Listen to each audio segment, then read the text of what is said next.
आपल्या पुण्यात चांगले शाकाहारी रेस्टॉरंट्स कमीच आहेत नाही का?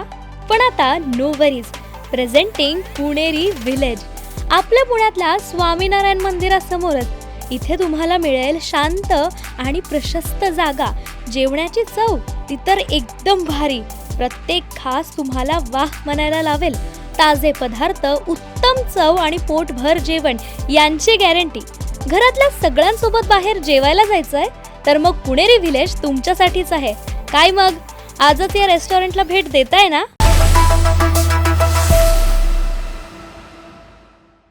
नमस्कार, न्यूज अनकटच्या मॉर्निंग बुलेटिनमध्ये आपलं स्वागत करते. बुलेटिनच्या सुरुवातीला पाहूयात काही महत्त्वाच्या हेडलाईन्स. चांदी सर्वोच्च पातळीवर प्रति किलो रुपये 1,06,000. कोल्हापूर जिल्ह्यात बोगस आणि लिंकिंग खतांची विक्री, स्वाभिमानी संघटनेचा आरोप. धुळ्यात बँक अधिकाऱ्याकडून मराठी भाषेचा अपमान. आणि बिरसा मुंडा यांच्या स्मृतिदिनानिमित्त यवतमाळमध्ये अभिवादन कार्यक्रम संपन्न. नमस्कार, मी साक्षी पांचाळ. आपण पाहताय न्यूज अनकट. हेडलाईन्स नंतर आता एक नजर टाकूयात बातम्यांवर. काल 10 जून रोजी चांदीने देशातील आपल्या सर्वकालीन किमतीचा उच्चांक गाठलाय. Indian bullion and jewellers association नुसार 1 किलो चांदीचा भाव 897 रुपयांनी वाढून 1,06,457 रुपयांवर पोहोचलाय. सोबतच 24 कॅरेट सोन्याच्या 10 ग्रामच्या किमतीत 142 रुपयांची वाढ होऊन ते आता 96,006 रुपयांवर पोहोचलाय. कोल्हापूर जिल्ह्यात बोगस आणि लिंकिंग खतांची विक्री सुरू असून डीलर आणि विक्रेत्यांकडून अधिकारी हप्ता वसुली करत असल्याचा गंभीर आरोप स्वाभिमानी शेतकरी संघटनेच्या वतीने करण्यात आलाय. याबाबत कारवाई करण्यासाठी जिल्हा प्रशासनासह पालकमंत्री प्रकाश आबिटकर यांना स्वाभिमानी संघटनेने एक निवेदन दिलंय. तर कोल्हापूर जिल्ह्यात राजरोसपणे बोगस आणि लिंकिंग खतांची विक्री केली जाते. मात्र कृषी विभागाची भरारी पथकं नेमकं काय करत आहेत असा सवाल करत स्वाभिमानीच्या कार्यकर्त्यांनी तीव्र आंदोलन छेडण्याचा इशारा दिला. त्या महाराष्ट्रातला शेतकरी आसमानी संकटानं या ठिकाणी त्रस्त झालेला आहे. कधी अवकाळी पाऊस येतो तर कधी ढगफुटी होते, कधी गारपीट होते तर महापूर आमच्या पाचवीलाच पुजलेला आहे. असं सगळं संकट आमच्या समोर असताना खताच्या बाबतीत या कंपन्या ज्या आहेत, या कंपन्या आम्ही साधा युरिया जरी घेतला तर त्याच्या युरियाबरोबर आम्हाला लिंकिंग त्या ठिकाणी द्यायला लागलेले आहे. खरं तर दुकानदारांच्याकडे आम्ही या ठिकाणी चौकशी केली असताना 6 टन युरिया त्या ठिकाणी खरेदी केल्यानंतर, जवळपास 30,000चा युरिया खरेदी केल्यानंतर 1.5 लाख रुपयाचा सुपला त्यांच्या माती मारतात. आणि मग गरज नसताना शेतकऱ्याला युरियाची एक बॅग घ्यायला गेल्यानंतर सुपला त्याला तो घ्यावा लागतो. याची सखोल आम्ही चौकशी केली. सखोल चौकशी केल्यानंतर आम्हाला असं समजलं की काही दुकानदारांच्याकडून, डीलरांच्याकडून काही मंडळी या ठिकाणी 2,000 रुपये, 5,000 रुपये, 10,000 रुपये या ठिकाणी हप्ता वसूल करायला लागलेले आहे. खरं तर या सगळ्याचं हा वसुलीचा प्रकार चालला आहे. मग आमच्या कृषी विभागाची जी भरारी पथकं या ठिकाणी नेमलेली आहेत, ती भरारी पथकं नेमकं काय काम करतात हा संशोधनाचा. महाराष्ट्रातील विधानसभा निवडणुकीतील गंभीर अनियमितता, मतमोजणी प्रक्रियेमधील संशयास्पद घडामोडी आणि निवडणूक आयोगाच्या संदिग्ध भूमिकेच्या पार्श्वभूमीवर काँग्रेस पक्ष रस्त्यावर उतरणार आहे. यावेळी खासदार बळवंत वानखडे यांची प्रमुख उपस्थिती देखील होती. तर निवडणूक घोटाळ्याच्या पार्श्वभूमीवर 14 जून रोजी अमरावती येथे एक भव्य मशाल मोर्चा आयोजित करण्यात येणार असून यामध्ये काँग्रेसचे सर्व स्थानिक नेते सहभागी होणार असल्याची माहिती काँग्रेसचे जिल्हाध्यक्ष बबलू देशमुख यांनी पत्रकार परिषदेत दिली आहे. लोकशाही चिरडून टाकायचं काम मोदी आणि शाह, महाराष्ट्राचं सरकार आणि ऑल इंडियाचं सरकार करून राहिलं. हे निवडणूक आयुक्त नाही आहे, हे BJP आयुक्तालय आहे. BJPच्या नेत्याकडून जे काही फरमान होईल त्या हिशोबानं निवडणूक आयुक्त चालून राहिलेत. याच्यावरून हे दिसून येते. आणि याचीच हे महाराष्ट्रात जेवढी धानाधून आपले महाविकास आघाडीचा पराभव झाला त्या शंकेला बऱ्यापैकी वाव आहे. मोर्चा आम्ही 14 तारखेला जिल्ह्याचा मोर्चा निघणार आहे. कलेक्टर ऑफिस वरून इरविन चौकापर्यंत भारतरत्न बाबासाहेब आंबेडकरांच्या पुतळ्याला त्याची सांगता होईल आणि कलेक्टरला निवेदन देऊन त्याची सुरुवात. तुम्ही मराठी लोक असेच असतात असं म्हणत धुळ्यातील SBI bank manager Atul Gandhi यांनी मराठी भाषेचा अपमान करत महिला प्राध्यापकाशी असभ्य वर्तन केलंय. यामुळे संतप्त झालेल्या शिवसेना उद्धव ठाकरे गटाच्या पदाधिकाऱ्याने बँकेत थेट बँक अधिकाऱ्याच्या कानशिलात लगावल्याची घटना घडली आहे. तर या प्रकरणी महिला शिक्षकेच्या फिर्यादीवरून देवपूर पोलीस ठाण्यात बँकेच्या 2 अधिकाऱ्यांविरुद्ध तर बँक अधिकाऱ्याला कानशिलात लगावलेल्या शिवसेनेच्या पदाधिकाऱ्यांवर गुन्हा दाखल झाल्याची माहिती समोर आली आहे. पैसे भरण्यासाठी गेले होते दिनांक 4/6/25 मध्ये. तर गेल्यानंतर मी मॅनेजर सरांना भेटले. मॅनेजर सरांना सांगितलं की माझे पैसे भरून घ्या. तर कदाचित त्यांना कामाचा कंटाळा आला असेल किंवा त्यांना कुठं जायचं असेल तर त्यांनी माझ्याशी अतिशय उद्धट भाषा वापरली. त्यात त्यांना मराठी बिलकुल कळत नव्हतं. तरी पण मी त्यांच्याशी हिंदीमधून बोलले. पण नंतर त्यांनी खूपच जास्त उद्धटपणाने शिवीगाळ करायला सुरुवात केली त्यांच्या गुजराती हिंदी भाषेमधून. मग मी त्यांना म्हटलं की मराठी भाषेचा त्यांनी अपमान केला. मी जेव्हा बोलली की मला तुम्ही व्यवस्थित समजून सांगा वगैरे, तर मग त्यांनी डायरेक्ट त्यांच्या गुजराती भाषेतून शिवाय दिल्या आणि म्हणे मराठा लोग हमेशा हमारे जूते के नीचे रहते हैं और कुछ समजता नहीं, मुंह उठा के चले आए. भरपूर म्हणजे वेगवेगळे शब्द असे वापरले की मी बोलू पण शकत नाही.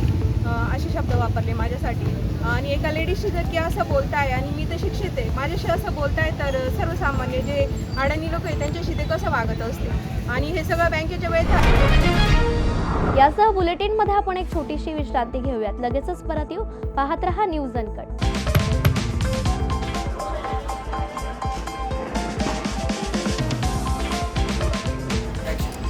तर या होत्या आजच्या ठळक बातम्या.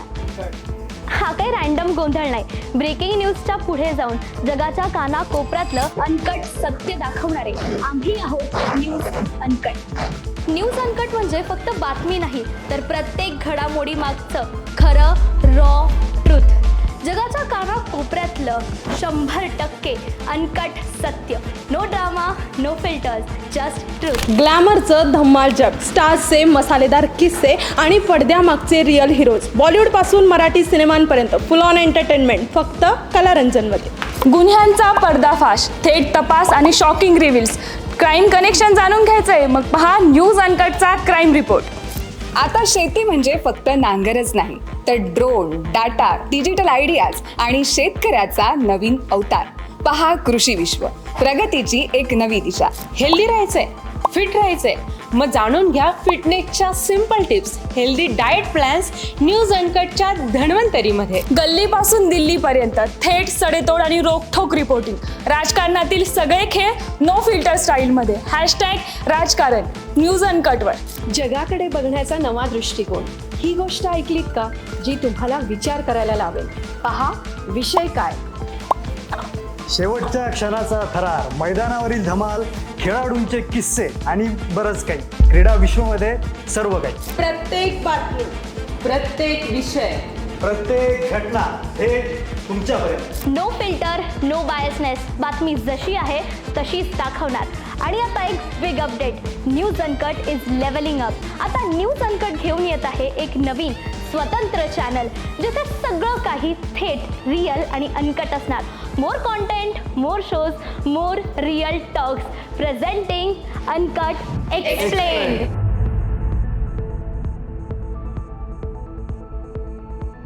विश्रांतीनंतर पुन्हा एकदा स्वागत. उर्वरित काही महत्त्वाच्या बातम्यांवर एक नजर टाकूयात.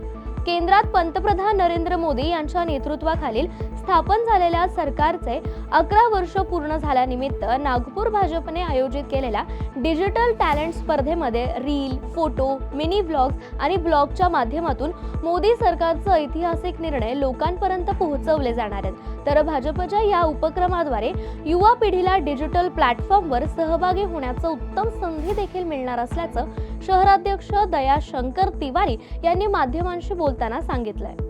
क्या सोच रही है, यह भी उनके क्रिएशन के माध्यम से सामने आ सके, इस दृष्टि से यह नियोजन हमने किया है। केंद्र सरकार के 11 वर्षों के कार्य को लेकर के एक प्रदर्शनी का आयोजन किया जाएगा शहर के अन्य बगीचों के पास, शहर के मॉल में। इसके अलावा बस्तियों के अंदर जहां लोग एकत्रित हो सकते हैं, इन प्रदर्शनियों का आयोजन किया जाएगा। केंद्र की प्रदर्शनी के साथ साथ जिस स्थान पर प्रदर्शनी का आयोजन किया जाएगा, उसी स्थान पर विषय अनुरूप हम लोग केंद्र सरकार की योजनाओं का और राज्य सरकार की योजनाओं का रजिस्ट्रेशन भी करेंगे। जहाँ महिलाओं के विषय की प्रदर्शनी है वहाँ महिलाओं की योजनाओं का रजिस्ट्रेशन होगा।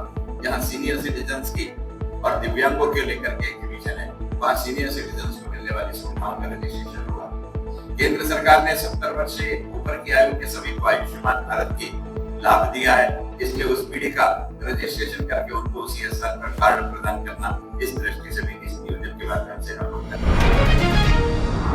घरकुलासाठी असलेल्या 5 ब्रास मोफत वाळूचा पुरवठा तालुका स्तरावर सुरू असून त्यात होत असलेला अनागोंदी कारभार थांबवावा अशी मागणी बीडमधील काही गावच्या सरपंचांनी केली आहे। माजलगाव विधानसभा मतदारसंघातील घरकुल लाभार्थ्यांना वाळू उपलब्ध न झाल्यामुळे त्यांच्या बांधकाम कामास विलंब होतोय। तात्काळ वाळू टेंडर प्रक्रिया सुरू करण्यात यावी अन्यथा आमरण उपोषण करण्याचा इशारा यावेळी उपसरपंच अनिल कांबळे यांनी दिला। पोलीस अधिकारी अश्विनी बिंद्रे खून प्रकरणातील मुख्य आरोपी पोलीस निरीक्षक अभय कुरंदकर छत्रपती संभाजीनगर इथल्या कारागृहात तुरुंगवासाची शिक्षा भोगतायत। तर त्याच दरम्यान मुलाच्या लग्नासाठी रजा मिळावी यासाठी अभय कुरंदकरने कारागृह प्रशासनाकडे अर्ज केलाय। त्यामुळे यावर जोरदार आक्षेप घेत अश्विनी बिंद्रे यांचे पती राजू गोरे यांनी कोल्हापुरात काल माध्यमांशी बोलताना कारागृह विभागाचे महानिरीक्षक जालेंदर सुपेकर यांच्यावर गंभीर आरोप केलेत। तर शिवाय कुरंदकरला रजा देऊ नये अशी मागणीही गोरे यांनी यावेळी केली आहे। माझ्या कायद्याच्या नॉलेजप्रमाणे किंवा मी चौकशी केलेल्या कायद्याच्या नॉलेजप्रमाणे त्यांना पॅरलचा जो अधिकार आहे तो माननीय उच्च न्यायालयामध्ये आहे, परंतु या राज्यामध्ये जालेंदर सुपेकर जेव्हापासून ह्या कोर्ट जे जेल प्रशासनाची जबाबदारी सांभाळतात तेव्हापासून ह्या बऱ्याच गोष्टी ह्यामध्ये चेंजेस झालेल्या आहेत आणि हे ह्यातला जो आरोपी आहे किंवा ह्या आरोपीचा भाऊ आहे हा कुरुंदकर ही परिवारानं त्याच्यासोबत नोकरी केलेली असल्यामुळे जालेंदर सुपेकरांची ह्यात भूमिका असू शकते। त्यांच्याच सांगण्याने ह्या जामीन अर्जाच्या किंवा ह्या रजेचा प्रोव्हिजन केलेलं असू शकतं आणि ह्या परिवाराकडून आम्हाला निश्चित धोका आहे, कारण ह्या परिवाराचा जावाईसुद्धा कोल्हापूर शहर DYSP होता, तर त्याच्या बायकोनीसुद्धा मला कोर्टामध्ये धमकी दिली होती की तुला अडकवतो हे करतो अशा स्वरूपाचा धमकी दिली होती। ही ऑन पोलीस म्हणजे कोर्टामध्ये रेकॉर्डवरती आहे। अशी परिवार असणारा हा परिवार असताना आमच्या जीवाला नेहमी धोका आहे, परंतु या राज्याचं पोलीस आणि आता जेल प्रशासन हे कुरुंदकरला जावायच्या भूमिकेमध्ये पाहत आहे। पुरोगामी कोल्हापूर जिल्ह्यात अघोरी कृत्यांच्या घटना कमी होताना दिसत नाहीयेत, तर शहरालगत असणाऱ्या पंचगंगा घाटावर मध्यरात्री एका महिलेवर मांत्रिकान भूत काढण्याचा अघोरी प्रकार उघडकीस आलाय। हा प्रकार इतका भीतीदायक होता की आजूबाजूचे लोकही थरारून गेलेत। या संपूर्ण प्रकाराचा व्हिडिओ सध्या सोशल मीडियावर व्हायरल झाल्यानंतर या घटनेने परिसरात एकच खळबळ उडवली आहे। त्यामुळे या प्रकरणी पोलिसांनी भोंदूबाबांवर कारवाईची मागणी अंधश्रद्धा निर्मूलन समितीने केली आहे। काल पंचगंगा घाटावरती प्रकार घडला, आपण पाहिला होता, काय नेमकं घडलं होतं काय सांगा? खरं म्हणजे या शाहूनगरी कोल्हापूर शाहूनगरीमध्ये असा प्रकार घडणं म्हणजे हे फार दुर्दैव आहे, कारण की पंचगंगा घाटावर जे परिसरातील नागरिक फिरायला वगैरे येतात रात्रीचं वगैरे, त्यांना हे भीतीदायकच प्रकार आहेत, कारण की असे जर प्रकार कोल्हापुरात चालले तर भविष्यात कधी नरबळी पण द्यायला हे कमी पडणार नाहीत। त्यामुळे कोल्हापूरकर तर अशा मांत्रिकाला तर भीक तर घालणारच नाहीत। आणि दुसरी गोष्ट, इथून पुढे तर या पंचगंगा नदीवर जर असे काहीतरी प्रकार चालू झाले तर त्या मांत्रिकाचं भूत काढल्याशिवाय कोल्हापूरकर गप्प बसणार नाहीत। मी एवढ्या आपल्या पत्रकार मीडियाच्या माध्यमातून या कोल्हापूर जिल्ह्यामध्ये सगळ्यांनी मी एक हे करतो, आश्वासन देतो की या परत या नदीवर असे काय प्रकार जर झाले तर जरूर आम्हाला कळवा, त्यांचं भूत उचलायचं काम आमच्या हातात। तर यासह बुलेटिन मध्ये आपण एक छोटीशी विश्रांती घेत आहोत। लगेचच परत येऊ, पाहत रहा न्यूज अनकट। स्पीड, थ्रिल, जोश या साऱ्यांचा थरार म्हणजे सुपर क्रॉस रेसिंग, आणि याच सुपर क्रॉस रेसिंगचे सुपर हिरो ईशान लोखंडे लवकरच येत आहेत आपल्या भेटीला न्यूज अनकटच्या क्रीडा विश्वमध्ये। विश्रांतीनंतर पुन्हा एकदा स्वागत। पुढची एक महत्त्वाची बातमी आपण पाहूयात। महान आदिवासी क्रांतिकारक बिरसा मुंडा यांच्या शहीद दिनानिमित्त यवतमाळमध्ये अभिवादन कार्यक्रम घेण्यात आला। साहित्यरत्न कला आणि सांस्कृतिक विकास फाउंडेशन तर्फे या अभिवादन कार्यक्रमाचं आयोजन करण्यात आलं होतं। या कार्यक्रमाची सुरुवात बिरसा मुंडा यांच्या पुतळ्यास पुष्पहार अर्पण करत अभिवादन करून करण्यात आली। तर यानंतर उपस्थित मान्यवरांनी त्यांच्या जीवन कार्यावर आधारित मनोगत देखील व्यक्त केली आहेत। तर कार्यक्रमाच्या माध्यमातून बिरसा मुंडा यांच्या कार्याचा गौरव करताना युवकांनी त्यांच्या विचारांवर चालण्याची प्रतिज्ञा घेतली आहे। आज बिरसा मुंडा यांचा स्मृतिदिन, त्यानिमित्त साहित्यरत्न कला व सांस्कृतिक विकास फाउंडेशनचे आम्ही सर्व पदाधिकारी या ठिकाणी येऊन बिरसाजी मुंडा यांच्या पुतळ्याला अभिवादन करतो आहे। समाज संपूर्ण भारतवासियांच्या वतीने बिरसा मुंडा यांना अभिवादन जागोजागून करण्यात येत आहे। आम्ही सुद्धा पुण्याच्या या ठिकाणी अभिवादन करण्याकरता आलेलो आहोत। वटपौर्णिमा निमित्त अंबाजोगाई नगर परिषदेच्या मुख्याधिकारी प्रियंका टोंगे यांनी शहरातील विविध ठिकाणी वृक्षारोपण केले। या विशेष प्रसंगी नागरिकांना पर्यावरणाचं रक्षण करण्याची महत्त्वाची भूमिका बजावण्याचं आवाहन देखील त्यांच्याकडून करण्यात आलंय। यावेळी महिलांना वटवृक्ष भेट देत त्यांनी झाडं लावा, पर्यावरणाचं रक्षण करा असा संदेश देखील दिलाय। जसं की आपल्याला माहिती आहे की आज वटपौर्णिमा आहे आणि सर्व महिला या वडाला देवाप्रमाणे पूजतात।